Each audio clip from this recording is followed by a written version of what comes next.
Hi అండి, welcome back our channel Gita Ganesh Nilayam. ఈరోజు మా ఇంట్లో కొబ్బరిపాలతో చేసిన పలావ్ చేశాను. రెసిపీ ఏంటో చూద్దామా. ఉల్లిపాయలు 2 ముక్కలు చేసుకున్నాను, పచ్చిమిరపకాయలు 2 ముక్కలు చేసుకున్నాను, క్యారెట్, బీన్స్, మష్రూమ్స్, ఇంట్లో ఏ వెజిటేబుల్స్ ఉంటే ఆ వెజిటేబుల్స్ తీసుకోవచ్చు.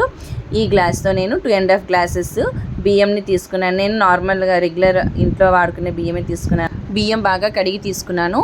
కొబ్బరికాయ ఒకటి ఇలా ముక్కలు చేసుకొని, ముక్కల వెనుక బ్రౌన్ కలర్ తొక్క ఉంటుంది కదా, దాన్ని పీల్ చేసేసి ఇలాగా మిక్సీ జార్లో వేసుకొని బాగా గ్రైండ్ చేసుకున్నానని కొంచెం వాటర్ యాడ్ చేసుకొని దాన్ని ఒక స్ట్రైనర్లో వేసుకొని వడపోసుకోవాలండి. ఇలాగా ఈ కొబ్బరిపాలు అనేవి మనం 2.5 గ్లాసెస్ బియ్యం తీసుకున్నాం కదా, దానికి 5 గ్లాసెస్ కొబ్బరిపాలు వచ్చేంత వరకు వాటర్ వేసుకుంటూ బాగా గ్రైండ్ చేసుకొని తీసుకోవాలండి. ఈ విధంగా మనకు కొబ్బరిపాలు తీసుకుంటాము. ఇప్పుడు ఒక కుక్కర్లో ఒక 3 స్పూన్లు నెయ్యి, నేను ఒక 2 స్పూన్లు ఆయిల్ తీసుకున్నాను. లేదు అంటే మీకు నెయ్యి బాగా నచ్చితే ఓన్లీ నెయ్యితోనే చేసుకోవచ్చు. నేను 3 బిర్యానీ ఆకులు, 3 మరాఠీ మొగ్గలు, దాల్చిన చెక్క, షాజీరా ఒక స్పూను, లవంగాలు ఒక 6, యాలకులు ఒక 3, మిరియాలు ఒక 10 గింజల వరకు ఉంటాయి, అనాస పువ్వు ఒక 2, జాజి పువ్వు ఒక 2 తీసుకున్నాను. ఈ విధంగా బాగా కలుపుకొని నూనెలో వేగిన తర్వాత జీడిపప్పు కొంచెం తీసుకున్నానండి.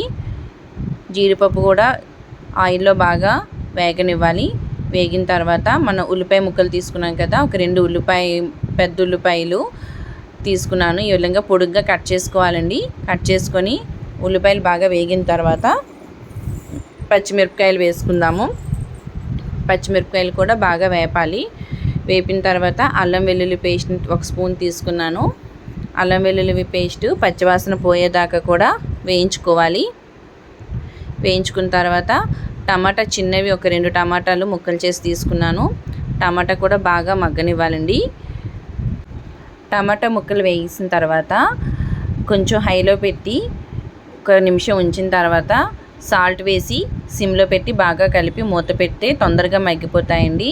ఈ విధంగా టమాటా ముక్కలు కొంచెం తొక్క ఊడేంత వరకు కూడా మగ్గించుకోవాలి. తొక్క సపరేట్ అయిన తర్వాత మన దగ్గర ఉండే కూరగాయ ముక్కలన్నీ తీసుకోవాలి. క్యారెట్, బీన్స్, మష్రూమ్స్, నేను ఈ 3 రకాలే వేసానండి. ఇంకా ఏమైనా ఉంటే వేసుకోవచ్చు. కూరగాయ ముక్కలు వేసిన తర్వాత బాగా కలిపి సాల్ట్ సరిపడా వేసుకోవాలండి. నేను ఒక 2 స్పూన్లు వేసాను. తర్వాత బిర్యానీ మసాలా ఉంటుంది కదా, నేను ఇక్కడ ఎవరెస్ట్ షాహీ బిర్యానీ మసాలా వాడానండి. బిర్యానీ మసాలా వేసి బాగా కలుపుకోవాలండి.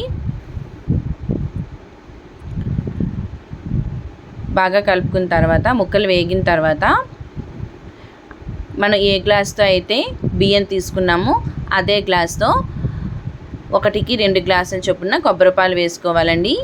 ఇందాక నేను 2.5 గ్లాసులు బియ్యం తీసుకున్నాను కదా, దానికి 5 గ్లాసులు పట్టేంత వరకు కూడా కొబ్బరిపాలు వేసుకున్నాను. లేదు చిక్కగా కొబ్బరిపాలు వేసుకుంటే అది మెజర్ చేసుకొని వాటర్ యాడ్ చేసుకోవచ్చండి. ఏదైనా మొత్తానికి 1 గ్లాస్ బియ్యం తీసుకుంటే 2 గ్లాసులు కొబ్బరిపాలు వచ్చేంత వరకు కూడా మనం వాటర్ యాడ్ చేసుకోవాలి. ఇప్పుడు ఇందులో కొంచెం పుదీనా ఆకులు, కొంచెం కొత్తిమీర ఆకులు బాగా కడిగి వేసుకోవాలండి. వేసుకున్న తర్వాత బాగా కలపాలి. కలిపిన తర్వాత కొబ్బరిపాలు మరుగుతున్నాయి కదా, ఈ మరిగిన తర్వాత మనం ఇందాక కడిగి పెట్టుకున్న బియ్యాన్ని తీసుకోవాలండి. బియ్యం తీసుకొని బాగా కలుపుకోవాలి. ఇక్కడ మనం సాల్ట్ అడ్జస్ట్ చేసుకోవాలండి. సాల్ట్ అయినా బిర్యానీ మసాలా అయినా ఏదన్నా అడ్జస్ట్ చేసుకోవాలి. ఇక్కడ సాల్ట్ చూసుకున్నాం కదా,